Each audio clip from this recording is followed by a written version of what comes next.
Hello and welcome to the class. आज हम discussion करेंगे सीपीटी 2020 की जूलॉजी क्वेश्चंस विथ एक्सप्लेनेशन। जब भी आपको क्वेश्चंस करनी है तो आप क्वेश्चंस के साथ साथ उनकी जो 4 ऑप्शंस है उसको भी हमको अच्छे से देखना है। मान लीजिए इस पर्टिकुलर कॉन्सेप्ट से कोई क्वेश्चंस फिर रिपीट हो जाए तो वहाँ से हम आसानी से उसको कर लेंगे। ठीक है, तो क्वेश्चंस देखिए। Amoebic dysentery is caused by. जब भी आप क्वेश्चंस रीड करोगे पूरा का पूरा ऑप्शन भी आपको रीड करनी है, क्योंकि ऑप्शन से भी बहुत सारी चीज़ें आपको समझ में आ जाएगा। और 2 ऑप्शंस ऐसे हमेशा रहता है जो कि आप इजीली एलिमिनेट कर लोगे, लेकिन 2 ऑप्शंस के बीच में कन्फ्यूजन्स रहता है। ठीक है, सो अब हम यदि बात करेंगे कि ये बोल रहा है कि अमोइबिक डिसेंट्री, ठीक है ना, जैसे लूज मोशंस वगैरह होता है वो चीज़ वो उसको कौन करता है ना, एक प्रोटोजोन पैरासाइट्स। यहाँ पे आप जैसे देख सकते हैं कि अमोइबा Proteus, Entamoeba histolytica and Plasmodium वाइवक्स, ये जो होते हैं, ये जो 3 होते हैं, ये आपकी प्रोटोजोआ होते हैं। ठीक है, ये प्रोटोजोआ कैटेगरी में आ जाएगा। लेकिन टेनिया सोलियम जो होता है ये प्रोटोजोआ नहीं है। ठीक है, सबसे पहले ये चीज़ है। ठीक है, अच्छा, तो ये तो प्रोटोजोआ नहीं है, तो इसलिए ये ऑप्शन डी एलिमिनेट हो गया। उसके बाद यदि हम बात करेंगे प्लाज्मोडियम जो रहता है, प्लाज्मोडियम जो है ये स्पोरोजोइट कैटेगरी के अंदर आएगा। स्पोरोजोइट का मतलब है कि इनकी कोई भी लोकोमोटरी ऑर्गेनेल्स नहीं है, क्योंकि प्रोटोजोआ को हमने क्लासीफाई करते हैं उनकी लोकोमोटरी ऑर्गेनेल्स के अकॉर्डिंग। यहाँ पे यदि आप बात करोगे कोई भी लोकोमोटरी ऑर्गेनेल्स आपकी किसके पास, प्लाज्मोडियम के पास नहीं है। तो और दूसरा चीज़ होता है कि प्लाज्मोडियम जो रहता है वो मलेरिया कॉज करता है। ये सारे एक्सप्लेनेशंस जो है ना आप मतलब कि राइट डाउन कीजिए, नोट्स कीजिए। ठीक है, ताकि एक क्वेश्चंस करने के टाइम पे आपकी सारी चीज़ें रिवीजन भी हो जाएगा और पता नहीं है तो भी रिपीट मतलब कि आपको पता भी हो जाएगा। समझ रहे हो ना, 2 चीज़ें। उसके बाद हम देखेंगे जो अमोइबा और एंटामोइबा हो गया, ये आपकी ओ प्रोटोजोआ होते हैं जिसमें स्यूडोपोडिया के थ्रू लोकोमोशंस करते हैं। ठीक है ना, स्यूडोपोडिया के थ्रू लोकोमोशंस करते हैं, यानी कि उनका कोई ऐसा लोकोमोटर ऑर्गेनल्स नहीं है, लेकिन इस तरीके से कंट्रैक्शंस रिलैक्सेशन की वजह से थोड़ा थोड़ा छोटे छोटे फॉल्स फिट्स निकलता है, आगे मूव कर लेता है। तो ये होते हैं मतलब कि स्यूडोपोडिया जिसके थ्रू लोकोमोशंस करते हैं, ये कैटेगरी में आएंगे। अमोइबा प्रोटियस जो होता है वो ह्यूमन के लिए डिजीज कॉज नहीं करता है। ठीक है ना, नॉर्मली जनरली नहीं करता है, लेकिन कभी कभी इम्यून सिस्टम्स डाउन है तो अपॉर्चुनिटिक पैथोजन जैसे ही काम कर लेता है। तो एंटामोइबा हिस्टोलिटिका जो है, तो ये जो प्रोटोजन पैरासाइट्स रहेगा एंटामोइबा हिस्टोलिटिका, ये आपकी अमोइबिक डिसेंट्री कॉज करता है। ठीक है, तो थोड़ा लाइफ साइकिल हम देख लेंगे, क्योंकि आपकी सिलेबस के अंदर एंटामोइबा हिस्टोलिटिका की लाइफ साइकिल्स है। ठीक है, तो याद रखने वाली बात क्या है, देखिए एंटामोइबा हिस्टोलिटिका जो है, एंटामोइबा हिस्टोलिटिका की 2 फॉर्म होता है। एक होता है सिस्टिक स्टेज, दूसरा होता है उनका है ना ट्रोपोजोइक फेज। ठीक है ना, 2 फेज होता है। सिस्टिक फेज एंटामोइबा, मान लीजिए एंटामोइबा हिस्टोलिटिका है, हिस्टोलिटिका उनका एक सिस्टिक फेज रहेगा और एक ट्रोपोजोइक फेज रहेगा। देखिए सिस्टिक फेज जो रहता है ये इन टेट्रा न्यूक्लिएटेड सिस्ट, यदि हम बात करेंगे तो कभी कभी ऐसे भी पूछा जाता है कि what is the infective stage, मतलब कि कौन सी ऐसा स्टेज में जब हमारे बॉडी के अंदर एंट्री होगा that will causes the disease. तो टेट्रा न्यूक्लिएटेड सिस्ट, टेट्रा का मतलब होता है कि 4, कितना न्यूक्लियस रहेगा, 4 न्यूक्लियस रहेगा। टेट्रा न्यूक्लिएटेड सिस्ट मतलब कि कुछ ऐसा स्ट्रक्चर रहेगा जिसके अंदर 4 न्यूक्लियस है, समझ रहे हो, और उसको कवर करके एक सिस्ट है। सिस्ट का मतलब हमेशा समझिए एक प्रोटेक्टिव कवरिंग है ना, उसको सिस्ट कहा जाता है। तो और दूसरा चीज़ याद रखिए, एंटामोइबा हिस्टोलिटिका जो होता है एक मोनोजेनेटिक पैरासाइट्स है। मोनोजेनेटिक कहने के मतलब होता है कि ये कॉन्टामिनेटेड फूड से ह्यूमन बॉडी को आता है, फिर ह्यूमन बॉडी में उनकी साइकिल कंप्लीट करके फिर ह्यूमन की जो स्टूल है, मल है, ठीक है ना, जब लैटिन पास आउट करेगा उसके थ्रू वो फिर एनवायरनमेंट को आ जाएगा, फिर एनवायरनमेंट में उनकी साइकिल जो ऐसे मतलब कि डोरमेंट स्टेज में रहता है, फिर जब दूसरा ह्यूमन के बॉडी के अंदर एंट्री होगा फिर उनकी साइकिल कंटिन्यू करेगा। तो इसलिए हमेशा ह्यूमन है ना एक ही होस्ट रहता है, क्योंकि और भी अपने लाइफ साइकिल जब पढ़े होंगे जैसे उनका 1-2 होस्ट रहता है, जैसे प्लाज्मोडियम की अभी हम बात करेंगे, ह्यूमन है एंड मस्क्यूटो है, समझ रहे हो ना, 2 है, तो ये डाइजेनेटिक हो गया। और एंटामोइबा की हिस्टोलिटिका याद रखिए ये मोनोजेनेटिक पैरासाइट्स है। ठीक है, अच्छा, तो अब हम देखेंगे इनकी लाइफ साइकिल के बारे में, ये भी आपकी रिवीजन हो जाएगा। ठीक है, तो देखिए, जब भी कोई एक बंदा है तो उन्होंने ऐसा, ठीक है ना, ऐसा मान लीजिए कोई स्ट्रीट फूड हो गया या है ना गोलगप्पू हो गया, तो उनकी जो पानी है, ठीक है, तो उसको आपने कंज्यूम किया, तो कंटामिनेटेड फूड एंड वाटर के थ्रू एंट्री किया, तो ये जो है क्या होगा ना, उन अभी उनके पास सिस्ट है, 4 तो न्यूक्लियस है, उसमें मैच्योर सिस्ट है। तो अब क्या होगा, जब एंट्री होगा तो उनकी जो डाइजेस्टिव सिस्टम की जो स्टोमक है वहीं पे हाई मतलब HCl ज़्यादा रहता है स्टोमक में, तो इतना एसिडिक कंडीशंस में क्या होता है, उनकी सिस्ट निकल जाता है, तो एक्सेस्टेशन हो जाएगा, मतलब कि सिस्ट निकल जाएगा। 1 trophozoite without 4 nuclei amoebas divide 3 times and each nucleus divided into produces the 8 trophozoite form cyst. तो ये बोल रहा है कि जब उनकी सिस्ट निकल जाएगा, ये जो 4 थे उन्होंने क्या करेंगे, डिवीजन करना स्टार्ट कर लेंगे, ठीक है ना, उनकी नंबर को इंक्रीज करेंगे। तो अब क्या होगा, उनमें से 2 स्टेज आता है, कुछ क्या करेंगे, कुछ ट्रोपोजोइड जो है लैटिन के थ्रू, मतलब कि मल के थ्रू बाहर आ जाएंगे, और कुछ क्या करते हैं, इंटेस्टाइन्स के अंदर इन्वेड कर लेते हैं, ठीक है। तो वो जो ट्रोपोजेट फेज है, ट्रोपोजेट सिस्ट के थ्रू एंट्री किया था, जब एंट्री किया था वो सिस्ट था। सिस्ट जो है हाइड्रोक्लोरिक एसिड, जो स्टोमक की जो हाइड्रोक्लोरिक एसिड था उनकी कंटेक्ट में आने के बाद सिस्ट रप्चर हो गया, ब्रेक हो गया। अब जो 4 न्यूक्लिएटेड सेल्स थे अभी उन्होंने डिवाइड करना स्टार्ट किया, तो उसको हम ट्रोपोजेट स्टेज कहेंगे, यानी कि फीडिंग स्टेज कहेंगे। ये ट्रोपोजोइड फेज जो होता है, याद रखिए, जो ट्रोपो वर्ड जब भी बायोलॉजी में यूज होगा उसकी मतलब होता है कि न्यूट्रिएंट, ठीक है ना।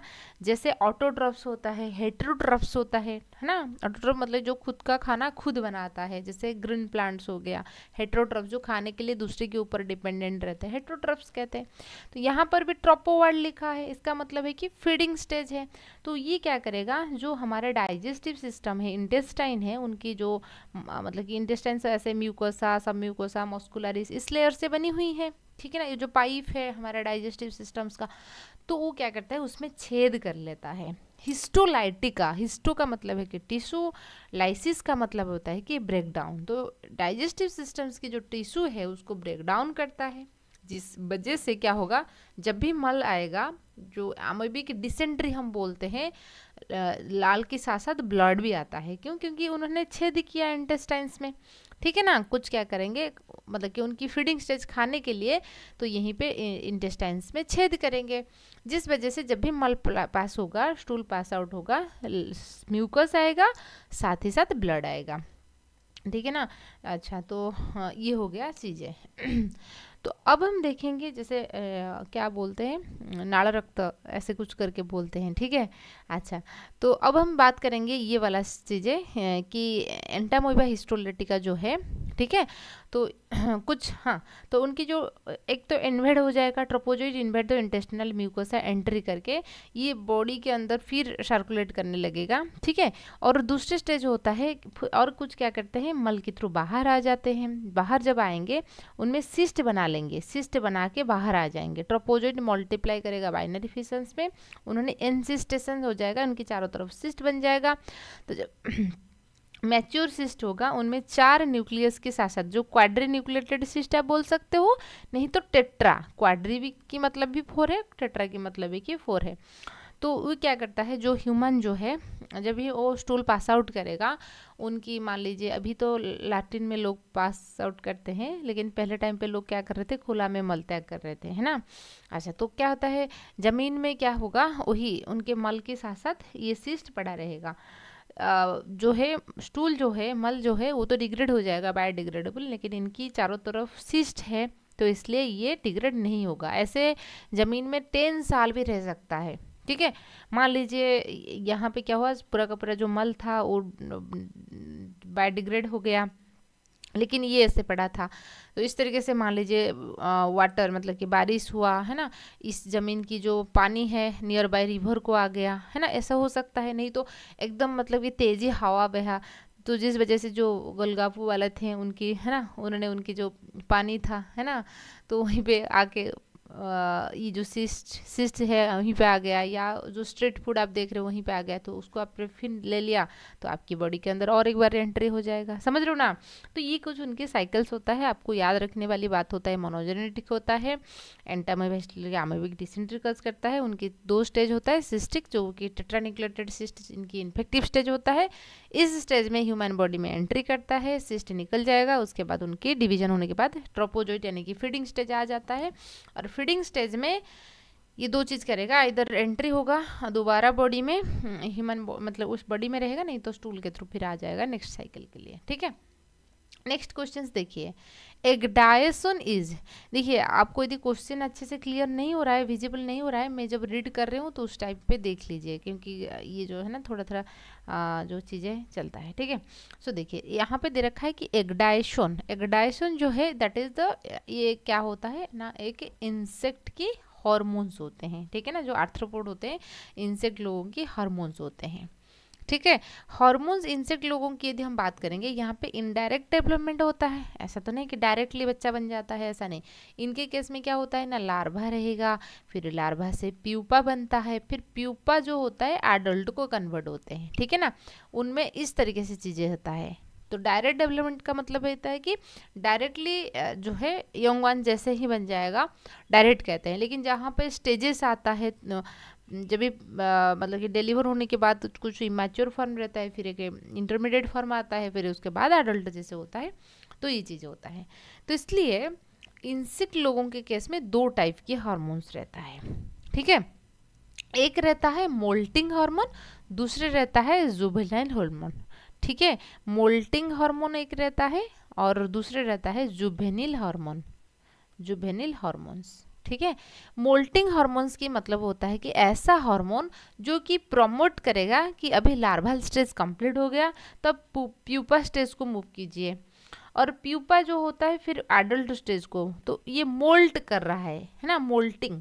आप सुने हैं ना, उन्होंने एकदम उनको मोल्ट किया, मतलब कि चेंजेस मतलब कि उनकी बातों में उन्होंने तो मोल्ट हो गया, ऐसे सुना है आपने? तो इस तरीके से होता है। मोल्टिंग का मतलब है कि एक स्टेज को उससे दूसरे स्टेज को ट्रांसफर होना, उसको हम मोल्टिंग हार्मोन कहते हैं। ठीक है, जुवेनिल हार्मोन्स का मतलब होता है कि, क्योंकि देखिए लार्वल स्टेज वो भी एक पर्टिकुलर टाइम तक लार्वा होना जरूरी है, फिर वो पर्टिकुलर टाइम ना होने तक लार्वा से प्यूपा नहीं हो पाएगा।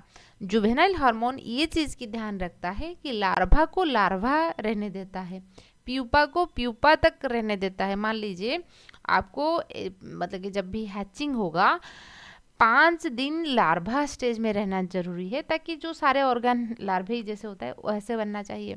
फिर 6 से लेकर मान लीजिए 15 दिन उसको प्यूपा स्टेज में रहना जरूरी है, ताकि जो भी ऑर्गन है अच्छे से डेवलप हो जाए, फिर उसके बाद एडल्ट होगा। समझ रहे हो ना?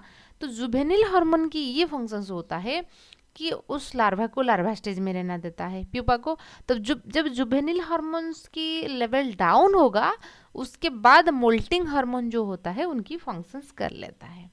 क्लियर हुआ आपको? मोल्टिंग, तो 2 तरीके के हार्मोन्स होता है, एक मोल्टिंग हार्मोन है और दूसरा जुवेनिल हार्मोन होता है। तो एग्डायसन जो होता है ये एक आपके मोल्टिंग हार्मोन है, जुवेनिल हार्मोन्स नहीं है।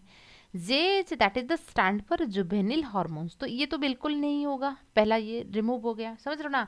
वही बात कर रही थी कि आपको तो मतलब बहुत सारे ऑप्शंस ऐसे ही एलिमिनेट हो जाएगा यदि बेसिक्स पता है तो। ठीक है, तो अच्छा, तो बात रही ये ब्रेन हार्मोन, पीटीटीएच एंड पीजीएच। तो अब हम बात करेंगे 1 बाय 1 किस तरीके से चीज़ें चलता है उसके बारे में हम देखेंगे। ठीक है, अच्छा, तो देखिए, तो इंसेक्ट के केस में क्या होता है ना, उनके ब्रेन में कुछ न्यूरोसिक्रेटरी सेल्स रहता है। ठीक है ना, न्यूरोसिक्रेटरी सेल्स मतलब कि ऐसा न्यूरॉन्स है जिसके पास कुछ सिक्रेशन करने की कैपेसिटी रहता है, हम उसको न्यूरोसिक्रेटरी सेल्स कहेंगे। क्लियर हुआ? अच्छा, तो ये जो न्यूरोसिक्रेटरी सेल्स रहता है तो वो कुछ न्यूरोपेप्टाइड सिक्रेशंस करेंगे। ठीक है ना, तो जिसको हम बोलते हैं प्रोथोरासिकोट्रोपिक हार्मोन, पीटीएच, प्रोथोरासिकोट्रोपिक हार्मोन कहते हैं, और उसको ब्रेन हार्मोन भी कहते हैं। ये ब्रेन से रिलीज हो रहा है, ब्रेन की न्यूरॉन्स की सिक्रेशंस होता है, इसलिए ब्रेन हार्मोन भी कह सकते हैं, नहीं तो प्रोथोरासिकोट्रोपिक हार्मोन भी कहते हैं। ठीक है, अच्छा, तो जब ये पीटीटीएच या ब्रेन हार्मोन जब रिलीज होगा, ये क्या करेगा ना, प्रोथोरासिक ग्लैंड को स्टिमुलेट करेगा कि तुम प्रोथोरासिक ग्लैंड हार्मोन रिलीज करो।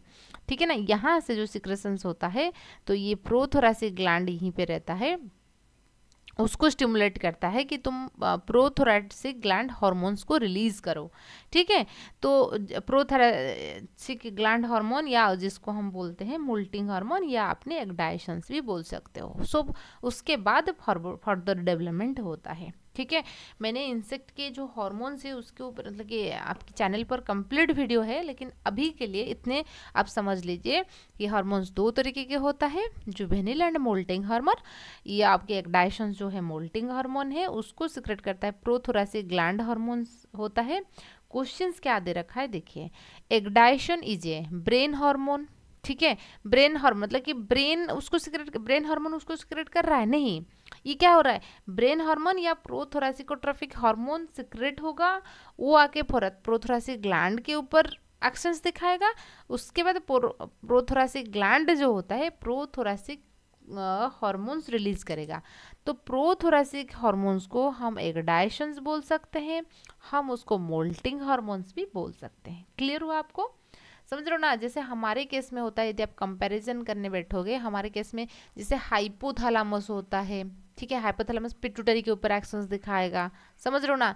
तो उन लोगों के केस में कुछ ऐसे होता है जो कि हमने देखा कि जो न्यूरॉन्स की सेल्स होता है, यहाँ पे ब्रेन हार्मोन या तो पीटीटीएच सिक्रेशंस होगा, ये एक्शंस दिखाएगा प्रोथोरासिक ग्लैंड के ऊपर। इस ग्लैंड जो होता है ईपीजीएच प्रोथोरासिक हार्मोन या एक्डाइशन या मोल्टिंग हार्मोन्स को सिक्रेट कर रहा है। तो ये जो तीनों नेम होता है एक के लिए है, तो ऑप्शन नंबर सी जो है आपके आंसर हो जाएगा। क्लियर हुआ? ये B and A and B, ये तो एक ही नाम है, ठीक है ना, ये आपके ब्रेन की जो न्यूरोसिक्रेटरी सेल्स है उनकी सिक्रेशंस है, समझ रहे हो ना। तो ये हो गया चीज़ें, आई होप आपको क्लियर होगा। और डिटेल्स आपको चाहिए तो आपने जो आपकी है ना इंसेक्ट वाला हमने आर्थ्रोपोडा के अंदर ये चीज़ डिस्कशन किया है, आप देख लीजिए अच्छे से। ठीक है, तो क्वेश्चन नंबर 2 कंप्लीट हो गया। आपके साथ एक इन्फॉर्मेशन शेयर करनी थी। एड स्टार्ट्स आपके लिए क्रैश कोर्स लेके आया है एकदम अफोर्डेबल प्राइस में। आप जैसे देख सकते हो 3000 के प्राइस आपके लिए अभी 1800 में अवेलेबल हो रहा है।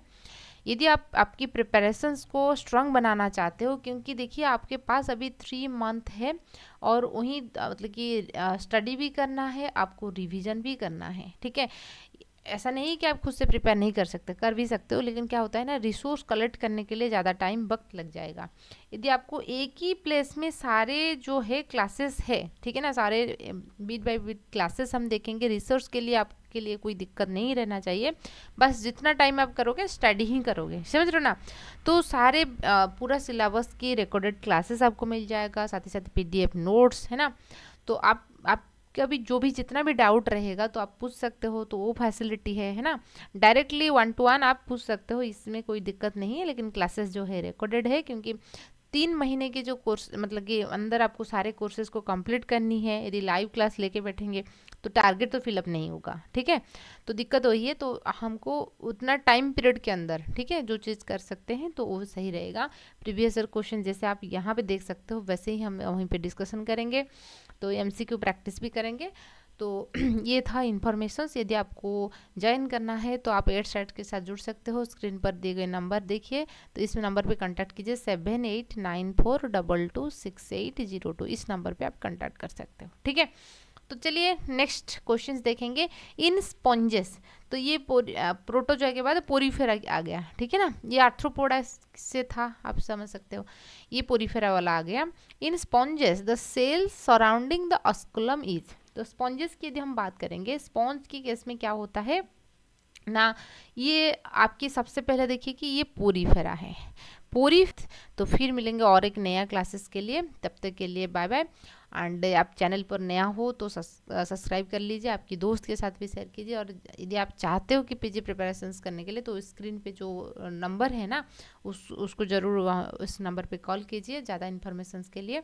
और यदि आपको प्रिपरेशंस करना है तो अभी से स्टार्ट कीजिए, खुद से हो या कोई इंस्टीट्यूशन की मदद से हो, तो लेकिन पढ़ना तो आपकी है, ठीक है। तो इसलिए स्टार्टिंग कीजिए। So thank you.